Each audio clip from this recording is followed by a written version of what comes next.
ça, c'est gravissime, madame. Voir le chef de l'État marcher sur la Constitution, c'est inadmissible. Monsieur Isaac, bonjour. Bonjour, madame la journaliste. Alors, très heureuse de vous recevoir. Alors, vous avez suivi avec nous la démission du chef du gouvernement, Sama Lukonde, auprès du président et la réaction tout de suite du président demandant au Premier ministre et à ses ministres de continuer à assumer les affaires courantes, alors que ces ministres cumulent déjà des fonctions et ont dépassé le délai de 8 jours pour faire le choix, soit entre le ministre ou leur fonction élective des députés nationaux. Cette réaction du président de la République a choqué plus d'un Congolais. Est-ce que vous êtes aussi choqué par la décision du chef de l'État ou vous l'approuvez? Bon, ça dépend d'où vous contextualisez, où vous situez ces chocs. Moi, personnellement, je suis non seulement choqué, mais indigné, parce que je suis tshisekédiste. Tshisekédiste, c'est une doctrine, c'est une philosophie, c'est un courant politique qui tient au respect de textes et de lois. Donc mon indignation se situe premièrement à ce niveau. Je suis tshisekédiste, quelqu'un qui tient au texte, aux lois. Deuxièmement, je ne suis pas d'accord avec cela parce que ça me rappelle les années de la dictature avec Mobutu, où la pensée du chef de l'État valait plus qu'une loi ou une décision. Maintenant, dans le cas actuel, la décision du chef de l'État d'autoriser au ministre, Premier ministre et tous ses membres du gouvernement de continuer à accumuler, ça paraît gravissime dans la mesure où sa décision est consécutive à un arrêt de la Cour constitutionnelle qui s'appelle sous d'autres cieux la Cour suprême. C'est-à-dire que le chef de l'État vient de piétiner, vient d'annuler une décision de la Cour suprême, madame. Qu'est-ce qu'est la Cour suprême? Dans tous les États du monde, il y a ce qu'on appelle en droit l'organisation et compétence judiciaire. Dans tous les États du monde, cette branche du droit a mis en place une disposition qu'on appelle double degré de juridiction. Ça veut dire quoi, madame, ce principe de double degré de juridiction en droit? Ça veut dire que tout justiciable a le pouvoir de récuser la décision du premier juge s'il estime que ce juge a des accointances avec la partie civile, par exemple, ou la partie adverse dans un procès. Donc, toute décision d'un tribunal, la personne qui se sent lésée ou il trouve que la décision n'a pas été prise de manière correcte, a le droit de refuser d'accepter la décision de ce juge et d'aller en appel.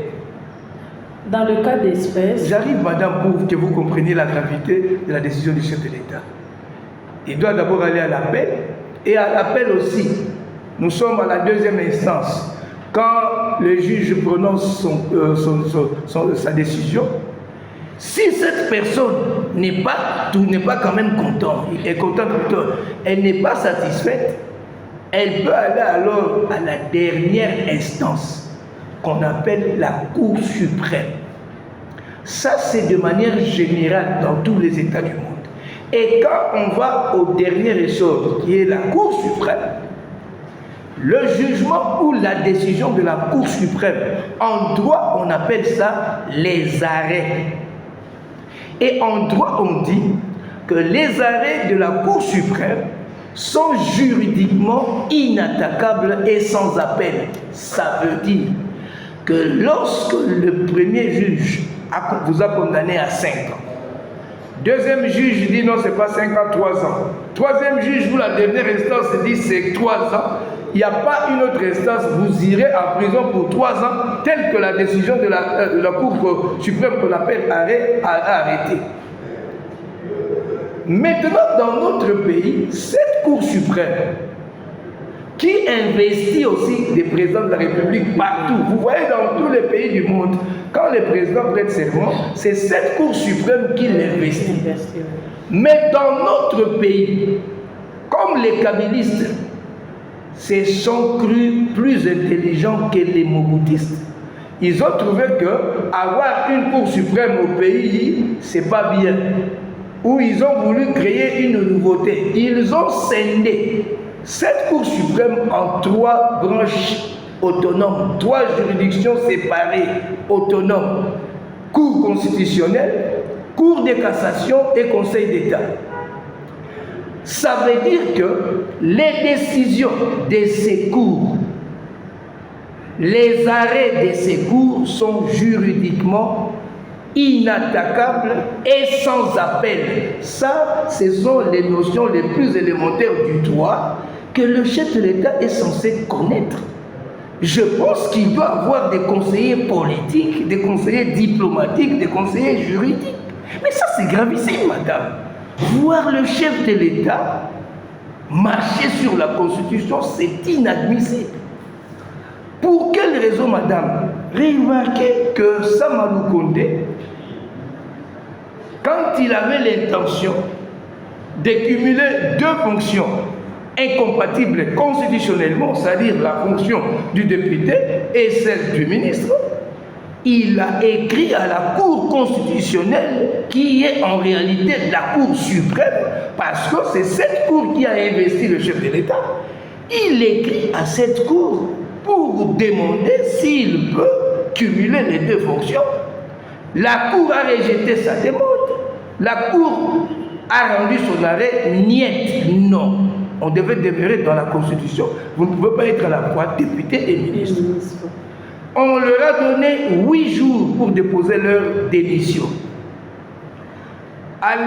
Au 8e jour, le Premier ministre va déposer sa décision, sa démission auprès du chef de l'État. Tout ce que le chef de l'État devrait prendre, ou devait faire plutôt, c'est prendre acte de cela, point barre, et ça se limite là. Pourquoi? Parce qu'il ne s'agit pas de quelque chose de nouveau. Ce sont des routines. Chaque 5 ans, on vivra ça. Et puis, il reste combien de temps? Avec Bruno Tshibala. C'est quand je dis. C'est pour cette raison, madame, j'ai appelé ça routine. Ce sont des routines, c'est régulé dans notre pays. Et là que le bas blesse encore plus fort, c'est lorsque cette décision arrive à quelques semaines, c'est peut-être 2 semaines de la fin de la mission de l'informateur. Il reste peut-être 2 semaines. On ne peut pas dire qu'il s'agirait d'un vide au niveau du ministère. Ça, c'est faux et archi-faux. Madame, nous avons le VPM. Pourquoi on les appelle VPM, vice-premier ministre? C'est-à-dire qu'ils peuvent agir en l'absence du Premier ministre. Dans le cas actuel, c'est Jean-Pierre Bemba, qui n'a pas été élu, qui est encore vice-premier ministre, qui doit en principe assumer les fonctions du Premier ministre. Pour le cas des ministres, qu'est-ce qui se passe-t-il quand un ministre est malade pendant 2 semaines? Le ministère, ça s'estompe. Non, il y a le DIRCAM, il y a le secrétaire général. Donc, ça, c'est très grave. Donc, on peut dire que le président de la République, qui est lui-même garant du bon fonctionnement de la Constitution, là, vient de fouler aux pieds lui-même la Constitution. Et c'est là que j'ai dit ici tantôt, madame, que c'est gravissime. S'il a des conseillers politiques, diplomatiques et juridiques, il doit les mettre dehors. Si moi j'étais à sa place, ou je ne sais pas, peut-être qu'il ne les a pas consultés, je ne crois pas, parce qu'on sait que le chef de l'État ne peut pas prendre de telles décisions sans consulter son conseil. S'il ne l'a pas fait, là, je ne sais pas, mais en tout cas, à mon avis, ça c'est très grave. Sous notre cieux, le matin, vous entendrez la démission du président de la Cour suprême ou de la Cour constitutionnelle. Moi, à la place de Kamouleta, je vais démissionner le matin. Mais ça, c'est gravissime. Comment le chef de l'État, qui est censé être le garant de la Constitution, qui a prêté serment d'observer la Constitution, doit piétiner les dispositions élémentaires de la Constitution? Et puis, le président de la République, la Constitution lui reconnaît le droit de statuer par voie d'ordonnance. Mais il devait sortir une ordonnance pour justifier cette décision. Comme il ne peut pas prendre une ordonnance pour cela, signifie que c'est quelqu'un qui piétine la loi. Mais il a justifié cela par le fait que le pays est en guerre, donc les ministres ne peuvent pas laisser leur poste comme ça, ils doivent continuer à assumer. Madame, le pays est en guerre, mais le pays n'est pas dans un état d'urgence. Il faut bien contextualiser les choses, il faut bien nuancer les choses. Nous ne sommes pas dans un régime d'exception. Nous ne sommes pas dans un état d'urgence ou encore dans un état de siège. Ou encore, ce qu'on a vécu en 1997 quand l'AFDEL était arrivé, c'était le renversement du régime. C'était le tabula rasa de toutes les institutions. Le pays pouvait être dirigé par la parole de Kabila. Ce n'est pas le cas avec le pays qui a une constitution. Et nous ne sommes pas dans un état de siège ni un état d'urgence. La guerre est à l'est. C'est au nord Kivu, jusqu'à présent, nord Kivu et Ituri, qui sont dans un état de siège. Peut-être une telle décision là-bas pourrait être acceptée. Mais pas au niveau national, où le pays a encore une constitution qui n'est pas encore tombée caduque, c'est encore en vigueur. Donc ça, c'est un faux prétexte. Dire que le pays est en guerre, que les ministères doivent continuer, madame, les DIRCAB, un directeur de cabinet est ministrable. Ça veut dire qu'il peut être ministre. DIRCAB, c'est pas un petit monsieur. Directeur de cabinet peut être ministre. D'ailleurs, nous voyons ça souvent, madame, quand vous allez dans des conférences. Un ministre invité, s'il n'a pas le temps, vous voyez toujours, il délègue son DIRCAB. Le DIRCAB peut aussi représenter même le ministre dans des conférences internationales. Bon, si pas le DIRCAB, le secrétaire général. Donc ça, ce n'est pas un argument. Si le président Tshisekedi avait des bons conseillers, il n'allait pas procéder à cela. C'est ici que je soutiens la tendance qui a toujours soutenu que le problème du Congo, ce sont les problèmes des hommes. Ce n'est pas le problème des textes, ce n'est pas le problème de la Constitution, mais ce sont des hommes. Je vais te donner un petit exemple pour terminer. Moi, j'avais un contentieux avec un député. J'ai enseigné dans son école. À la fin du mois, je viens pour toucher mon salaire. Au lieu de me donner mon argent, on me présente une lettre de résiliation du contrat. Ok, donnez-moi mon argent alors je pars. Et ce député, c'est Steve Mbikai. Il me dit, je ne te paye pas. Je lui demande pourquoi. Il dit, si c'est comme ça. Parce qu'il sait qu'il a l'immunité. Il n'y a pas un tribunal où on peut l'accuser.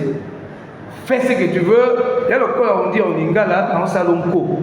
Aujourd'hui, de quel œil la communauté internationale, nos voisins, vont regarder la RDC? C'est pourquoi, madame, c'est pourquoi je vous dis, lorsque même le président Félix Tshisekedi, ses collègues présidents, l'observent, c'est choquant. Moi, si vous regardez...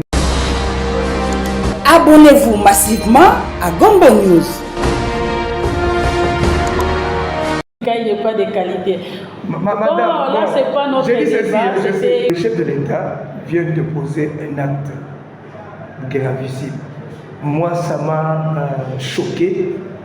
C'est ma première vidéo où je pris le courage de dénoncer que le chef de l'État, je crois, qu'il doit être mal entouré. Est-ce qu'il peut revenir sur cette décision? Ça sera encore ridicule.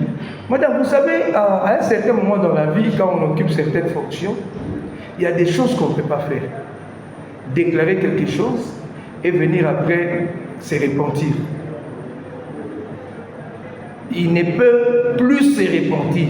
C'est comme de l'eau qui tombe par terre. Il ne peut plus retourner au ciel. L'eau de la pluie, hein, quand ça tombe, ça ne peut. C'est fini.